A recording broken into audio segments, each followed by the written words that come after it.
Hey all, hope all's well. This is another video in the Road to Grandmaster series, and this one I'm going over my round 9 game from the Charlotte Spring GM-IM Invitational. Now, if you followed the round 8 game, you know it was an up and down game that really was not very well played. I was trying to get a dynamic position in which I was going to be able to outplay my opponent, but I just was not able to break FM Gauri Shankar, and as a result, I actually got into a much, much worse position and should have lost the game, but I managed to salvage a draw. And even though I managed to salvage the draw, I did not feel really great because I needed to win the game to keep my GM norm chances alive going into the last round. Again, the GM norm score was 6.5 out of 9, and with the draw in round 8, I was on 5 out of 8, so I knocked myself out of that contention. And that was a huge disappointment to me because, these chances don't come around every day. And, if you put yourself in that position, you hope that you get yourself, you get yourself all the way there. But in any case, that being said, this game was actually a fairly short game, and I want to talk a little bit about why that was. If you've seen the last games of the previous tournaments I'd played in, the last round games, particularly in the Marshall GM-IM Invitational before this one, and in the Southwest Class in late February, you know that I've actually lost the last round game of the last two tournaments I played in, and in pretty spectacular or unremarkable fashion from the standpoint that it was very uncharacteristic losses. And I think what it is kind of the last round demon of like not having something to truly play for. Sometimes can affect your psyche and affect the way you play. And I did not want to lose a third game in the last round, in particular because this tournament had been so reasonable, really, and I didn't want to have like a big letdown in the last round. So I went in thinking I should be very, very cautious and understand that I shouldn't go for broke in a scenario where, it's just not particularly worth it at this time. The other thing that I was thinking about was that my last game was actually just an hour before this one was played because it was actually so long. It was like pretty much like a 5-hour game. And in America, you actually play 2 rounds a day. So I had like just an hour to eat some food and get ready for the next one. And I was still kind of reeling emotionally from that game. So I thought, you know what? It might be unwise to go full tilt in a situation where you haven't really, gotten back to normal. So those are the two things I was thinking about before I even moved a piece in this one. Anyways, my opponent in this one was Angel Arribas Lopez, Grandmaster originally from Spain that's been living in the United States, pursuing an education. He's another one of these, young Grandmasters that is at one of these quote-unquote chess universities, as I call them. I believe he goes to a university in Texas. I want to say UTD, but don't quote me on that. And I think he was actually a senior, so he's actually finishing up his degree, and I think at the time of doing this video, I believe he would have graduated, so congratulations to him. In any case, I think he became a Grandmaster when he was 18 or 19, and he's very, very talented, although chess is not necessarily at the forefront of what he's trying to do now. I think he's trying to sort of pursue a career outside of chess. So anyways, still a very formidable opponent, and someone that I did not want to lose to in the last round. So anyways, I played d4. This is normal. And he played d6, which was already a surprise to me because I thought that he was going to go for some... I did see that he played some systems that were like based upon playing on the dark squares, like the Perk or the King's Indian, but I just didn't expect this d6 move order, so it was a little bit surprising to me. Now, I wanted to keep with playing a d4 opening. You could go e4, and people can argue that may actually be the best move, just taking total control of the center. But someone that's not really an e4 player a lot of the time might be wary of doing this, and so I didn't really want to go for it. one thing that you can do here, as a d4 player, is if they're playing d6, you really want to control the e5 square. So I played knight f3. And the reason for that is if you go c4 right away, you actually allow black to play e5. And these types of endgames, believe it or not, are actually easier to play black. It's a little bit complicated and maybe a little bit long-winded to explain, but I'll just say that the d-file squares are critical in these endgames, and it actually turns out that the d4 square is super hard for white to defend. Now that he's played c4, he can't defend it with the c-pawn, and if he tries to control that square at the e-pawn, he actually weakens the d3 square, and so you can see like knight c6, knight b4 is a problem, or bishop f5 is a problem, and it turns out that a lot of times this weakness here is more critical than black's weakness on d5, because black can defend the d5 square by going c6. And then this d6 square is not as sensitive as the d3 square would be, because black can go king c7 and eye it with the bishop on d6 as well. So a lot of times in this endgame, it comes down to these critical squares on the d-file. Any case, I was keenly aware of that, and because of that, I went knight f3 to just avoid those endgames altogether.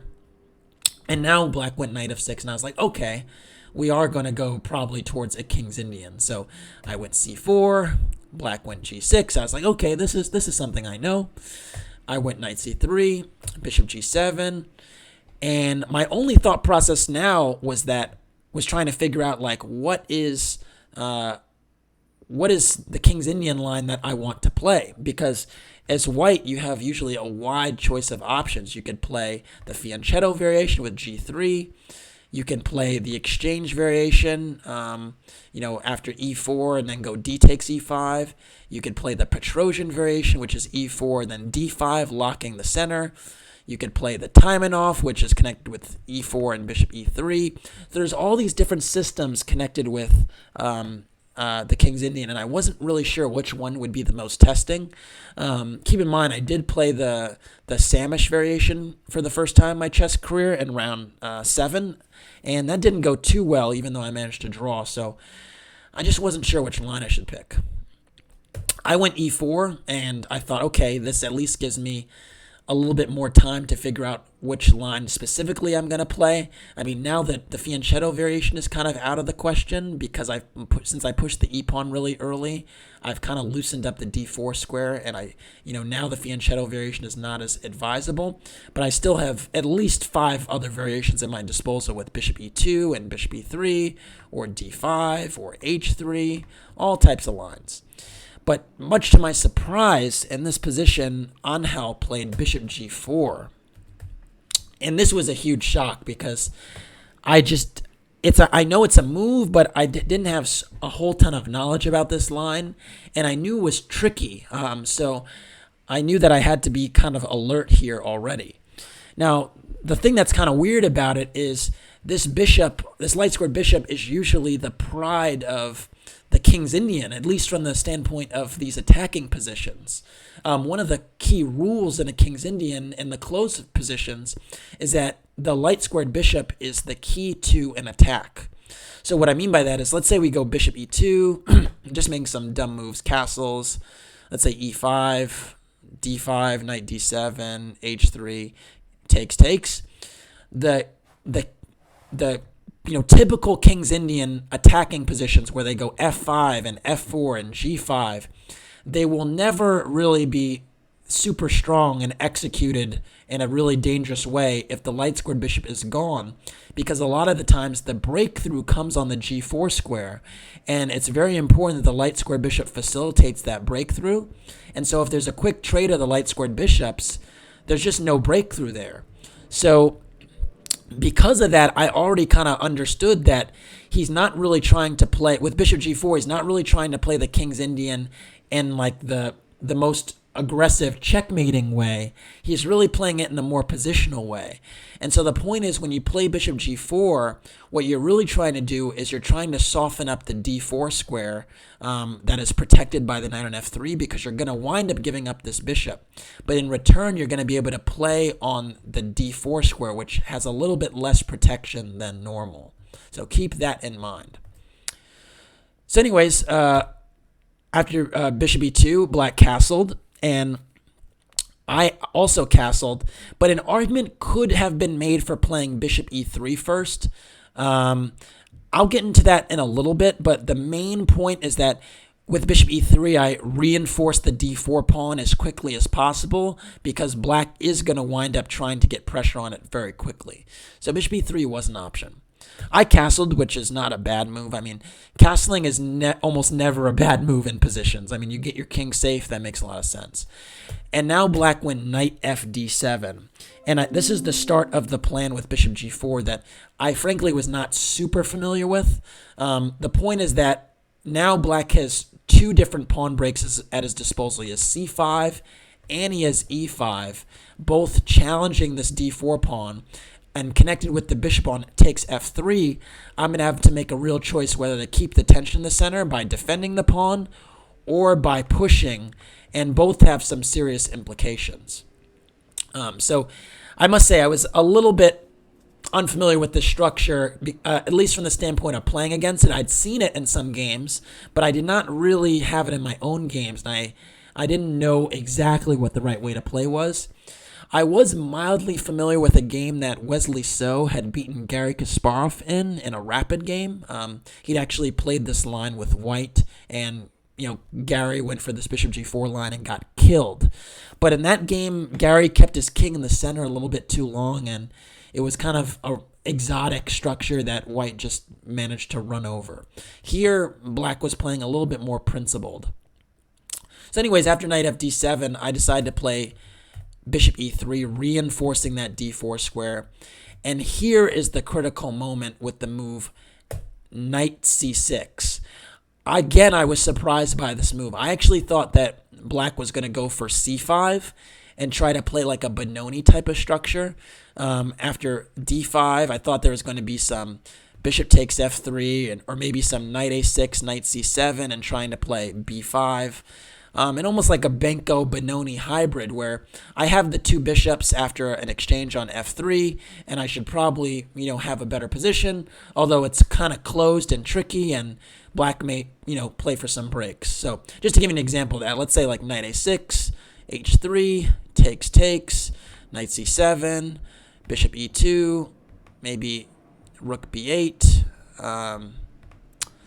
maybe rook e1, a6, a4, and it's just a kind of complicated position where, if black might get in b5, and my two bishops are nice, but this bishop is really nice on the long diagonal, and in the long term, it's tough to say who's really going to be better off. But in fact, he Angel went for a totally different plan that I had not really been familiar with, which is move knight c6. And once I saw it, I kind of understood that the idea was that if I just play a move like h3, he wants to take on f3 and then play e5 and secure the d4 square for his knight. So the point is, if I play d5, he takes, and that's really, really nice. And if I take again, even though I might wind up winning this pawn back on d4, this bishop will have a monster diagonal to work with. This knight on d7 will have really nice outpost on either c5 or e5. And even this queen can get in on the act on the dark squares. And so it didn't seem particularly convincing to me to play like this because it seemed like black is way too active. Even, let's say, a6, if I take, already queen f6 is winning b2. And you can just see the dark squares are so nice for black here. And my bishop on f3 is kind of a fat pawn. So it kind of was clear to me that I shouldn't allow black this operation of bishop takes f3 and e5 and getting the knight to d4. So I decided to challenge that knight by playing d5. But this kind of plays into black's hands a little bit. And again, I kind of missed an important detail. I thought this knight was going to go backwards. I thought it was going to go back to b8, and then I thought he was going to try and undermine my pawn chain by playing c6 and knight a6, almost in this like they do this sometimes in the perk. Carlsen has done this a few times with like inviting d5 and then going knight b8 back to undermine my pawns. But Yeah, I thought white would still have a space advantage, and he can undermine my pawns, but I'm still in a good shape. Instead of that, he played bishop takes f3, and I need to take on f3 because if I take on c6, then he takes here and my queen is attacked. So I have to take on f3 first. And after bishop takes f3, he didn't go to d8. He didn't go to b8 because that would be passive. And he didn't go to e5 because after bishop e2, I secure my c4 pawn. I'm threatening f4, trapping the knight. Instead of that, he went to a5. And this was the kind of detail I really missed because the issue is now my c4 pawn is hanging, but I can't attack the knight on a5 easily with b4 because my own c3 knight would be hanging. So pretty much I'm in this position where I'm kind of like making some defensive moves, and it gives black the opportunity to consolidate. And then the other thing that was kind of alarming to me is that now after the move bishop e2, which I played, black can consider playing bishop takes c3 and ruining my pawn structure and playing against my double pawns, which I thought would be a nice positional way to play the position and cause me some problems. After bishop e2, I actually offered a draw, and my opponent accepted, and we had a conversation after the game about this position, and he was talking about how he'd played this position like dozens of times and how white is better with like really good play, but it's actually not so easy, and he actually preferred to play the black side of the position. He was pointing out bishop takes c3, b takes c3, and I think he was saying b6 was a move, or maybe it was knight e5, I wasn't sure. But he was saying in these positions that, let's say b6, he was saying in these positions that they're really, really not very clear, and in many instances, black can sometimes even sacrifice an exchange if he controls the dark squares. So one thing that I was concerned about was after like bishop h6, maybe he doesn't move the bishop, maybe he doesn't move the rook, maybe he just allows bishop takes f8, queen takes f8, and plays for the compensation. So this was something that I was actually very legitimately worried about. Was like, I don't know, let's say knight c5, bishop takes f8, queen takes f8. It turns out this is total rubbish, and that, an exchange still matters, and I can go f4 and try to be really aggressive. Or I guess I should defend the e4 pawn first, and then go f4. But I just was not so sure, particularly when you have these Nimzovich knights doing a great job blockading. He was saying that like rook e8 is good, and then you just break with e6 or even e5, and the aim is to kind of keep the position closed while white tries to keep the position open by playing f4. But in any case, it was clear he knew a lot more than me about this position, and I really did not know what I was doing, and it could get sharp very, very quickly. So I think it was actually a well-timed draw offer, and I think he also had enough of the tournament being the last round. He didn't really have much to play for, he felt, either, and I think he was ready to wrap it up as well. So we finished the game here. Again, I'm not in love with the short draws. I actually really hate draws, but I think given the tournament situation and just the fact that I was still reeling a little bit emotionally from my round 8 game, it kind of made sense not to totally self-destruct, and I am glad that I didn't lose the last round for a third tournament in a row. All right, so anyways, I finished on +2. That's a good result. If you string together a bunch of +2s, you're going to, gain 10 points here, 10 points there. And, GM norms are great, but, like, the rating is also a super critical component of becoming a Grandmaster. Getting to 2,500 is super hard. And the way I describe it is getting a GM norm is like playing extraordinary. But actually getting to 2,500 is really about, being consistent. And I think one thing I need to show more of is consistency. So, if I'm able to string together a bunch of +2 results, that's really, really good sign. And I think that's something that I need to think about going forward, is almost like, to give a baseball analogy, it's better to get singles and doubles all the time than to get homers like once in a blue moon. So, this was a double. This was a single or a double, and something to build on. All right. Thanks for watching. Please like or share the video or subscribe to the channel. And if you want to support the Road to Grandmaster journey, you can do so by making a contribution in the PayPal link in the description below. All right. Take care.